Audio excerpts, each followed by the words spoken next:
What if the you've been trying to find was never really there? There's something quietly strange about how we speak of the self. We protect it, build around it, try to discover it, like it's some hidden treasure buried beneath our habits. And yet, the more tightly we hold onto me, the more we suffer. It's a paradox that's been with us for centuries. Why does chasing identity so often lead to disconnection? Today, we'll step gently into one of the most profound insights of the Buddha, Anatta, the teaching of non-self. Not to erase you, but to liberate you. Not to leave you empty, but to help you rest, finally, from the exhausting need to be someone. And stay with me until the end, because there's a story about a candle and how it lights another without ever moving. When you hear it, something in you might quietly shift. If that stirs something in you, I invite you to breathe, soften your edges, and join me. Let's walk together, gently, into the mystery. Subscribe if you haven't already so you never walk alone on this path.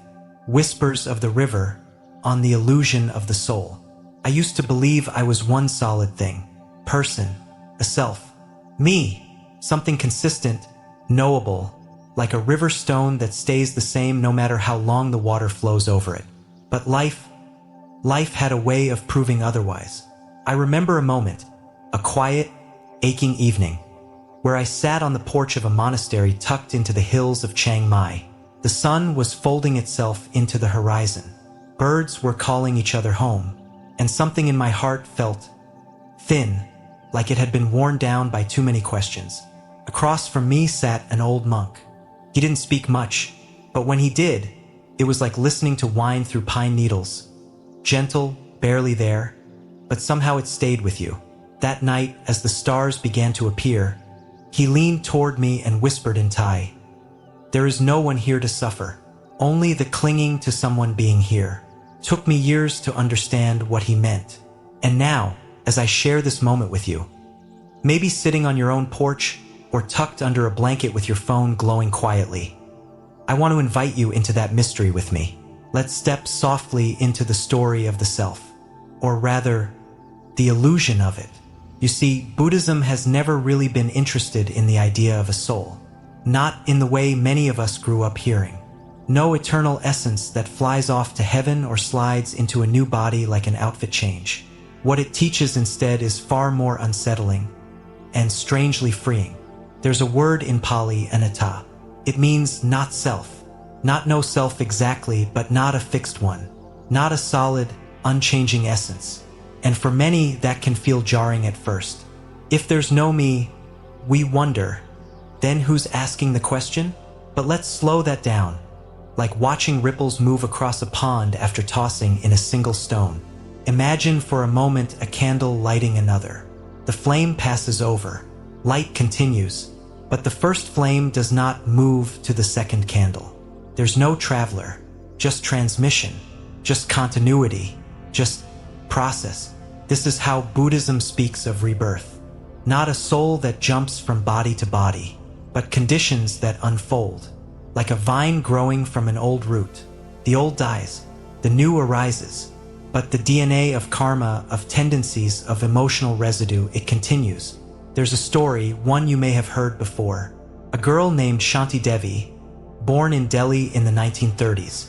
From the moment she could speak, she began describing her former life in vivid detail. Her home, her husband's name, the town where she lived before. Her parents, puzzled but curious, eventually took her to that very town. And there, she recognized everything. The people, the places, even small, obscure details that could not be explained. Her story was investigated by scholars, skeptics, even Gandhi himself. And no one could quite explain it away. But here's where it gets interesting. Shanti Devi didn't feel like someone else. She was herself. And yet, the memories of another seemed to echo through her bones. What does that tell us? Maybe that identity is more like a song than a statue. A melody played on different instruments in different rooms. But the tune, however faint, remains. Quantum physics, curiously, tells us something similar. That the world is not made of solid things, but processes, fields, potentials, that what we call particles are really just excitations, ripples in a field. Not fixed, not truly there, just patterns playing out based on interactions. We are like that too. We think we are I, but what if I is just a word for a temporary arrangement of experiences? Memories, hopes, reactions, a personality forged by history, family, trauma, kindness, moments we remember and moments that remembered us. There is no stone at the bottom of the river. There is only the flowing. I think of my friend Jonah, a photographer I met in Dharamsala. He used to tell people he was finally finding himself. Then one day over masala chai, he laughed and said, "Turns out, there's no self to find, just layers to peel, like an onion. Except every layer is crying." We both laughed so hard we cried too, because it's funny, and it's true, and it's a little terrifying, but also peaceful. Because if there's no fixed me to protect, maybe I don't have to defend myself so fiercely. Maybe I can soften a bit. Maybe I can stop holding on to who I think I'm supposed to be and start becoming whatever this moment asks of me. In Buddhism, there's a teaching of the 5 aggregates: form, sensation, perception, mental formations, and consciousness. They are like ingredients stirred together to make a person. But none of them are me.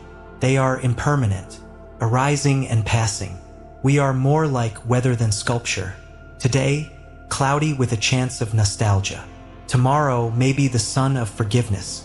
I once saw a monk stand still under pouring rain, eyes closed, palms open, as if letting the sky wash away everything he wasn't. It moved me in ways I still can't explain. He wasn't trying to be anyone. He was just being. And maybe that's the secret. We don't have to cling so hard to identity. We don't have to carry the burden of always being consistent. We can be clouds. We can be wind. We can be the candle flame, passed on, flickering gently into the next breath. So the next time you feel the pressure to be someone, to define yourself in a tight little box of roles or expectations, remember the river. Remember Shanti Devi. Remember the candle. You are not a fixed thing. You are the light. You are the process. You are the unfolding. And that's enough. Stay with me as we keep traveling together into the mystery. There is more to say, more to see, and always more to become. Part 2, the soft memory of the body.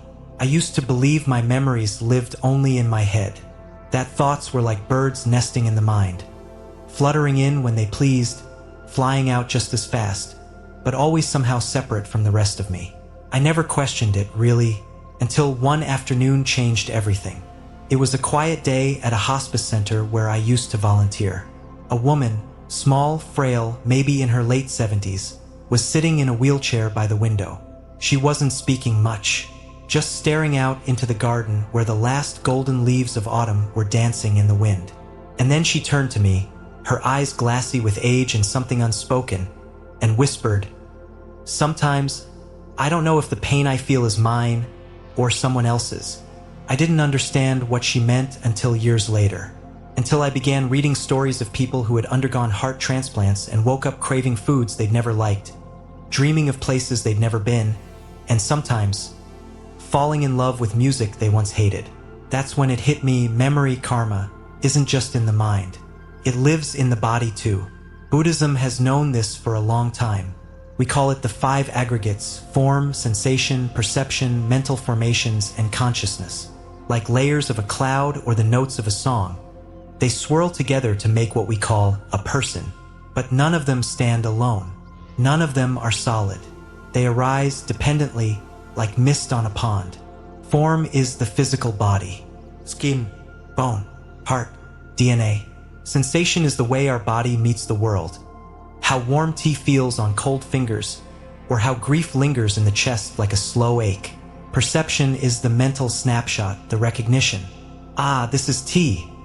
Or, this ache feels like loneliness. Mental formations are the habits, reactions, memories, biases. That moment when we flinch at a raised voice. Not because it's loud, but because it reminds us of an old wound. And consciousness is the knowing, the awareness that says, I am experiencing this now. But nowhere in these 5 parts is there a fixed self. There's no owner, no pilot, just process, just information playing itself out moment by moment. It's like this. Have you ever walked into a room and suddenly felt like crying, even though nothing had happened? Or smelled a perfume and been transported to a memory you didn't even know you had? That's karma too. Not karma as punishment, some cosmic bank account of sin and virtue, but karma as memory, as momentum, as the stored impressions of everything we've done, thought, feared, or loved. It's like grooves on a record, replaying the same notes until we learn a new tune. Science, interestingly, is catching up.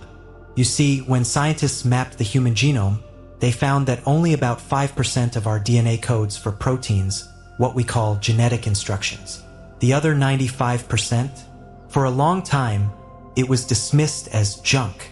But some researchers now believe it holds regulatory codes, ancestral echoes, or, as some Buddhist thinkers suggest, the subtle imprint of karma.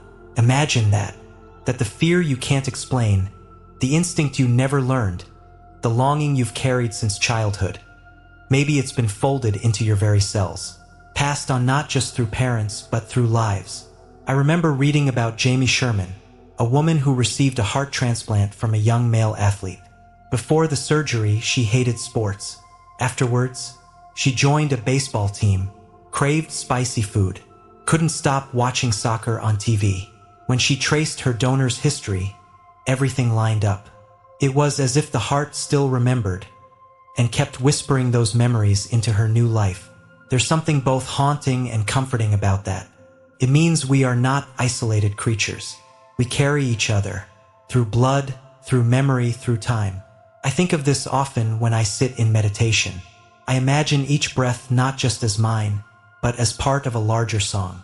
A song that began long before I was born, and will continue long after I'm gone. The way waves ripple from a pebble tossed into a still lake.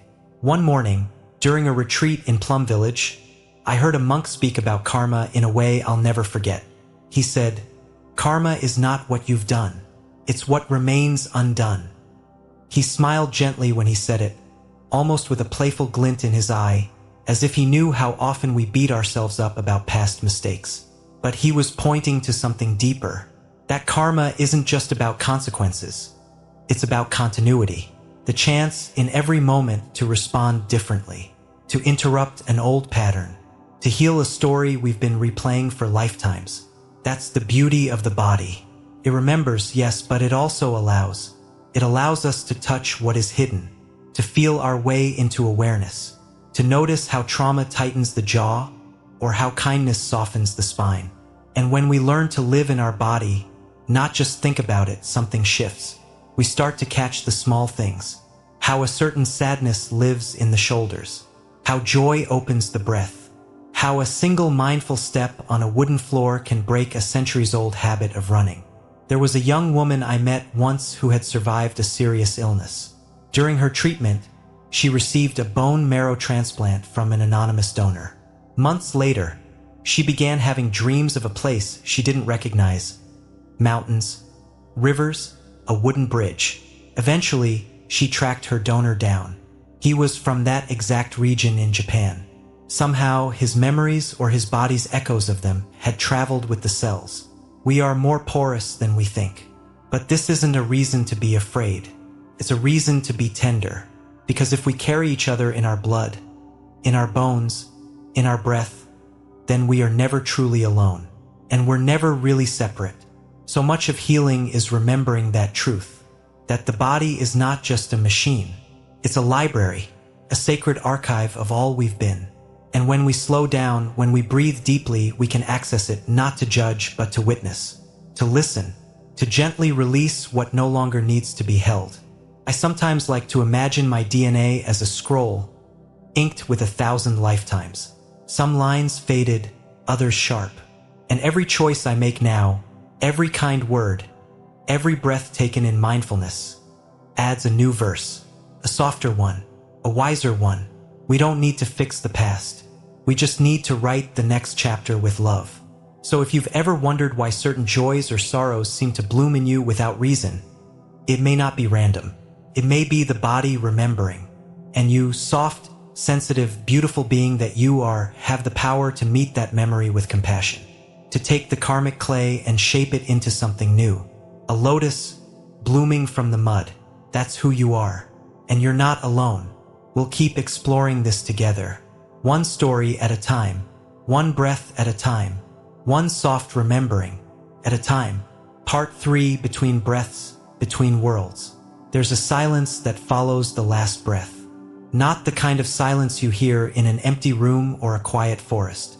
This one is deeper, like the pause between heartbeats, or the hush in a room after someone you love has gone. I never knew how thick that kind of silence could feel until I sat beside a monk during the final hours of his life.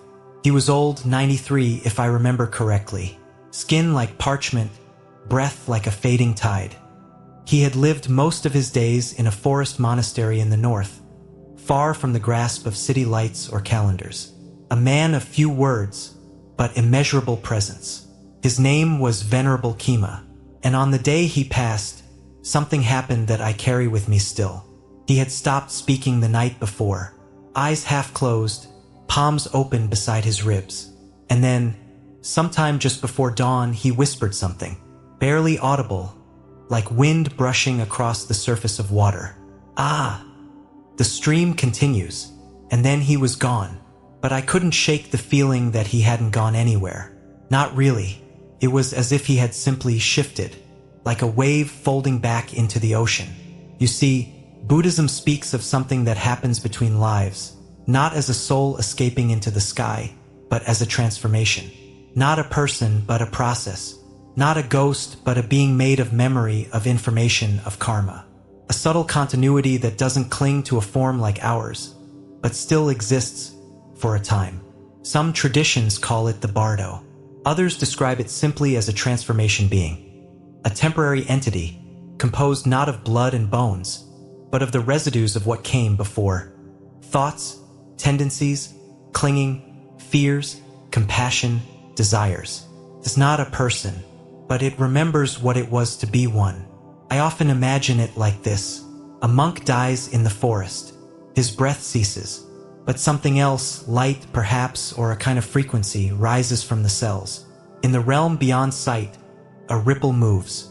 Not a soul, not a ghost, but a stream of karmic impressions, forming a luminous being. No eyes, no hands, no voice. And yet, it sees, moves, feels. It is not nothing. It is not everything. It is in between. Like morning mist over a pond, it hovers between the warmth of memory and the chill of letting go. That's what the old texts tell us. But honestly, the science isn't that far behind. Quantum field theory, in its strange, poetic way, tells us that nothing truly ends. Particles don't disappear, they shift forms. They collapse from wave to particle and back again, depending on how they are observed. Electrons jump states. Energy never dies, it just transforms. And isn't that what rebirth truly is? Not a person jumping from one body to another like hopping between hotel rooms, but energy carried forward. Information encoded into the subtle fabric of being, released at death, transmitted across space and time, and waiting for the next set of conditions to arise. I sometimes compare it to sending a message from one phone to another. You type the message, you hit send. The words disappear from your screen, but they travel, silently, invisibly, through waves and signals, until they appear, seamlessly, on someone else's phone. The words are the same. The screen is different. No one would say the phone itself traveled. The message did. Rebirth is a message, and the transformation being is the signal floating in the space between. I once met a hospice nurse who told me something that gave me chills. She said she often sensed a presence in the room after someone passed. Not always, but sometimes, as if something was lingering, watching, not fearful or heavy but curious, gentle, like a child in a strange new place. She said, "It's like they haven't realized they're not in a body anymore." That made me think of Venerable Kema. Maybe his whisper wasn't to me at all. Maybe it was to the being that had just stepped out of him. Parting message. The stream continues. There's a story told in some Theravada texts about a monk who, upon his death, saw all his past lives flash before him, not like a movie reel but as sensations, sounds, moments. He felt the heat of desert sand under his feet from a life he once walked as a traveler, heard the cries of a baby he once cradled, tasted the sweetness of mangoes he had stolen in a life of poverty. He felt them all, not as regrets, but as waves of karma passing through. And then silence. And in that silence he awoke, not as himself, but as something new, unbound by a body, but still holding a memory of hands, of hunger, of love. These beings, made of name and form in their subtlest aspects, float in and around the worlds of the living. But they don't interact the way we do. They can't open doors or speak in words. They see not with eyes, but through memory, through impressions. They are like echoes in a canyon, still vibrating, still here, but fading until something calls them back. I've often imagined them walking through walls, through trees, through people, not to haunt but to remember, to long, to look for where they might continue. But they don't walk, not really, because they're not constrained by space the way we are. Their form, if we can even call it that, is a pattern of energy capable of passing through what to us feels solid, like a breeze moving through leaves. And sometimes, when that energy brushes against someone living, there's a kind of resonance, a flicker, a chill down the spine, a dream of someone we never met, a whisper in the dark. Some call this imagination, but what if it's something more? What if, at times, the information field of a transformation being brushes against our own, and for a moment our memories hold a trace of theirs, like ink bleeding onto a page, like one song humming quietly beneath another. There was a man who told me he woke up from a coma speaking fluent Italian, despite never having studied it. Doctors were baffled. Later, it was discovered that he had received a blood transfusion from an Italian-born man just days before the coma. Coincidence? Maybe. Or maybe memory flows in ways we can't yet measure. We are all more connected than we think. And the space between life and death is not a wall. It's a veil, the thin one, and behind it, beings wait.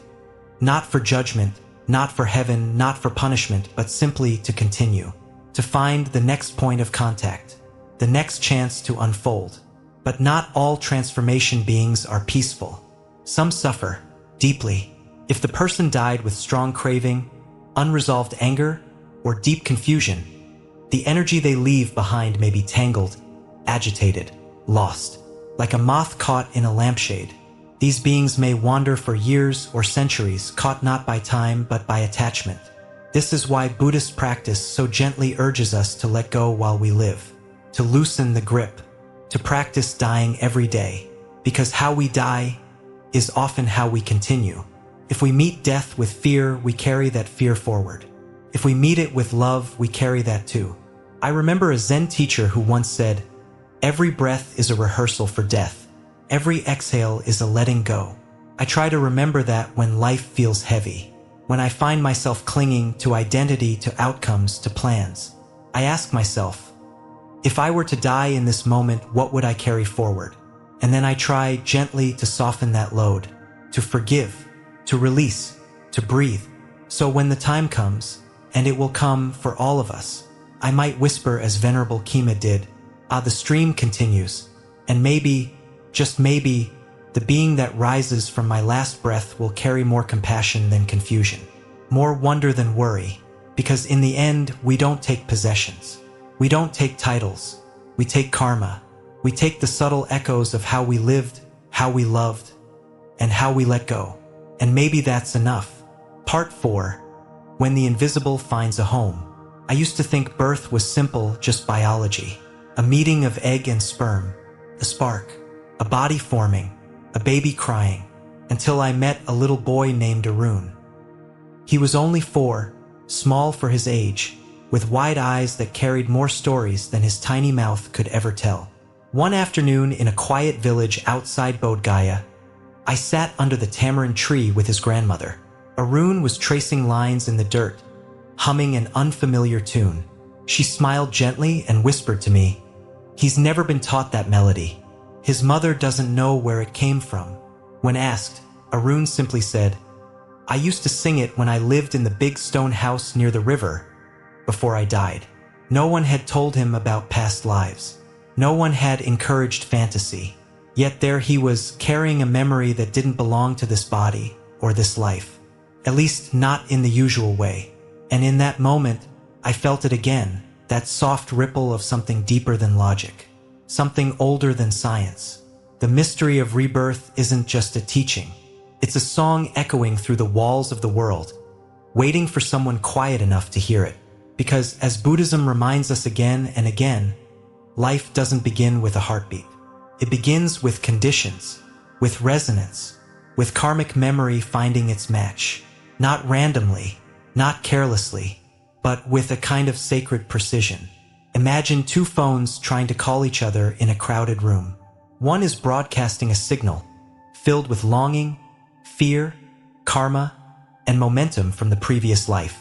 The other, quietly waiting, is the just fused embryo, tiny, silent, pulsing with potential.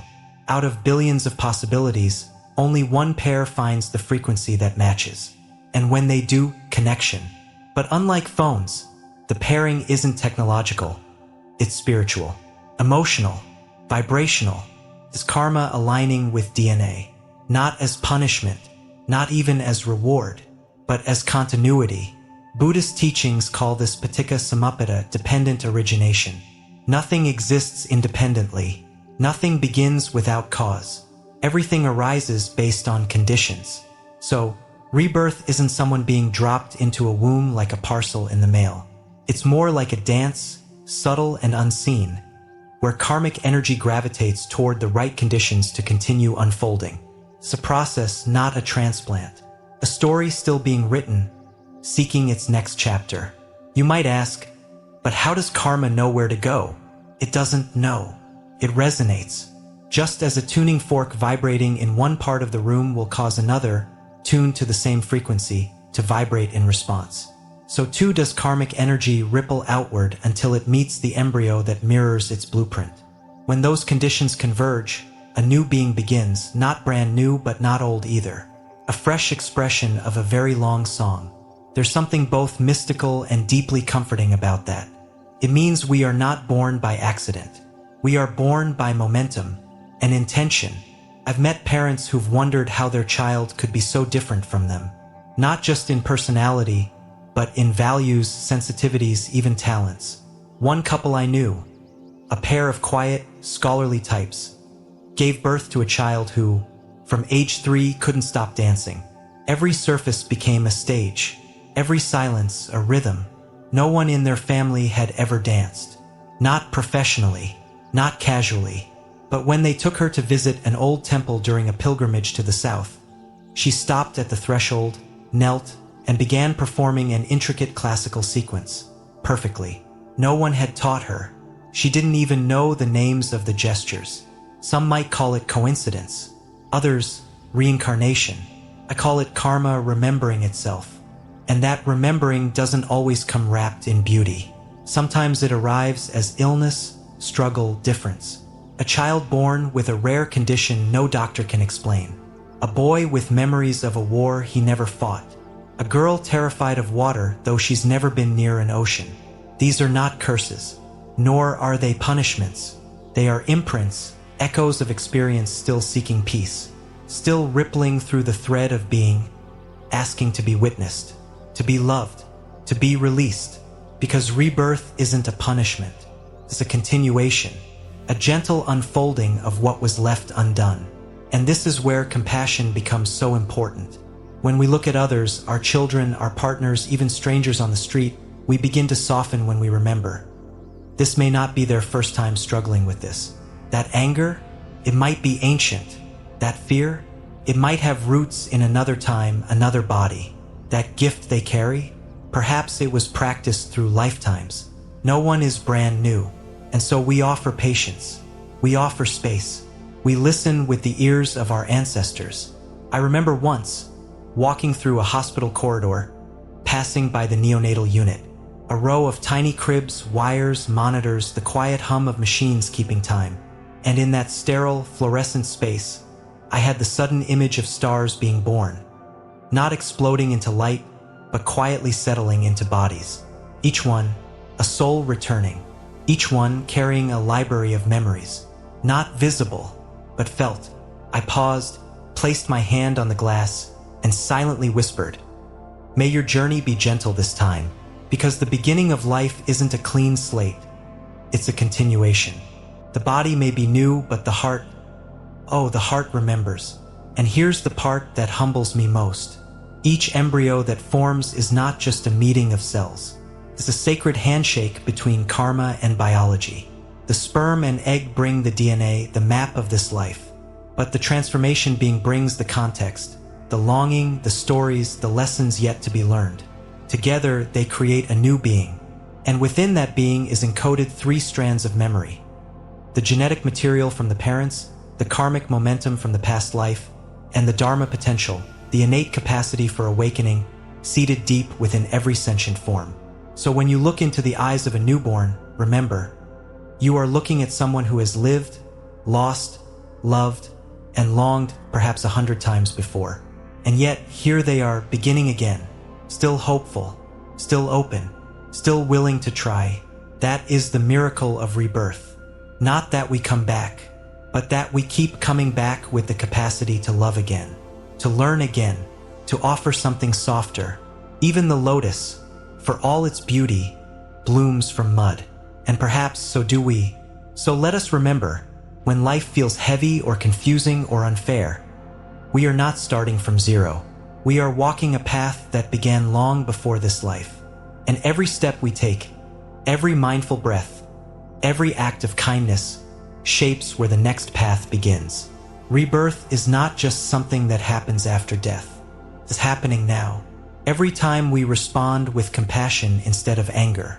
Every time we choose presence over reaction. Every time we pause and remember who we truly are beneath the noise. We are not just the body. We are not just the mind. We are karma unfolding. We are dharma remembering. We are stars becoming human again and again, until one day we remember so deeply that we no longer need to return. But for now, we are here, together, breathing, becoming, beginning again. Part 5. The gentle flame that goes out on its own. I used to think that peace meant having everything figured out. A life without problems. Perfect ending. But then I met a monk who wasn't trying to finish anything. He was just learning how to let go. His name was Venerable Damo. He lived deep in the forest, in a small kuti made of wood and quiet. No electricity. No clocks. Just a kettle, a mat, and a window facing the trees. I visited him once during the rain's retreat. The forest was soaked with mist. Birds called softly in the distance. Leaves held onto raindrops like secrets. He was dying. Not suddenly, just slowly, gently, the way a candle lowers itself into stillness when no more wax remains. I sat with him that morning, just the two of us. No words for a while. Then he turned and said something I've never forgotten. The self, he smiled, is like fog on the pond. You think it's real until the sun rises. There was no fear in his voice, no rush to hold on to anything. His eyes were resting in something wider than thought. And in that moment, I realized he wasn't facing death. He was already free of it. Not because he was leaving life behind, but because he had already let go of the one thing that binds us to it, the illusion of me. In Buddhism, we call this avijja, ignorance, but not ignorance in the ordinary sense. It's not about being uneducated or uninformed. It's deeper than that, more subtle. It's the core misunderstanding that there's a solid, separate, unchanging self at the center of our lives. And it's this illusion that fuels the cycle of rebirth. Like a wheel turning because we keep pushing it. Like a fire burning because we keep feeding it wood. The other fuel, the Buddha said, is ta craving. The deep thirst. The I want that reaches for pleasure, pushes away pain, and clings to anything that promises permanence in a world that is always changing. Craving and ignorance. These are the twin roots of samsara, the endless wandering. But here's the gentle truth. Both can be undone. Not by force, not by striving, but by seeing clearly. There's a line in the Pali Canon that says, Just as a fire goes out when its fuel is exhausted, so too does the cycle of becoming end when ignorance is removed. Insight is not something you conquer. It is what remains when illusion fades. I once watched a flame go out on a candle in the temple hall. It didn't fight. It didn't scream. It just stopped. The light flickered, softened, disappeared, and the room didn't become dark. It became whole. This is what the Buddha meant when he spoke of Nibbana. It's not a place you go to. It's not heaven. It's not a reward. It's the cessation of becoming, the peace of nothing left to chase, the stillness that was always there, just beneath the noise. There's a story the elders used to tell about a forest monk who spent years trying to attain enlightenment. He meditated under trees, fasted, endured storms, even wrestled with snakes. But no matter what he did, peace eluded him. One night, exhausted, he sat down under a Bodhi tree and gave up. Not in despair, but in surrender. He let go of effort, let go of becoming, let go of the idea that there was anything to gain. And in that very moment, it happened. Not a flash of light, not a booming voice, just the absence of grasping, like silence after a bell, like wind calming after a storm. And in that quiet, he realized there was never a self to be liberated, just a misunderstanding gently corrected. He spent the rest of his life walking barefoot from village to village, not preaching, not converting, just being, just listening, just smiling. Sometimes I wonder how much suffering could we ease if we, too, stopped trying to become someone and started resting in being? I think of all the things we carry. I should be better. I must succeed. I need to be loved. I can't fail. Heavy, all of them. But what if we dropped them? What if, like that monk, we saw that the one who clings is not even real? Not in the way we thought. This is not nihilism. It's freedom. It's like waking from a dream and realizing you don't have to keep running. You're already home. I've known people who touched this insight in the simplest of ways. A mother holding her newborn and suddenly feeling the walls between me and you dissolve. A man who lost everything in a fire and found, in the ashes, the strange piece of nothing left to protect. They didn't use Buddhist language, but they knew the truth, that life is not something we control. It's something we participate in moment by moment. And when we do so with mindfulness, compassion, and humility, something in us softens, opens, becomes still, like the moon reflected in still water. That's where liberation begins, not in effort, in intimacy, with this breath, with this sorrow, with this joy. One teacher told me, if you want to taste nirvana, try letting go of the last word in your argument.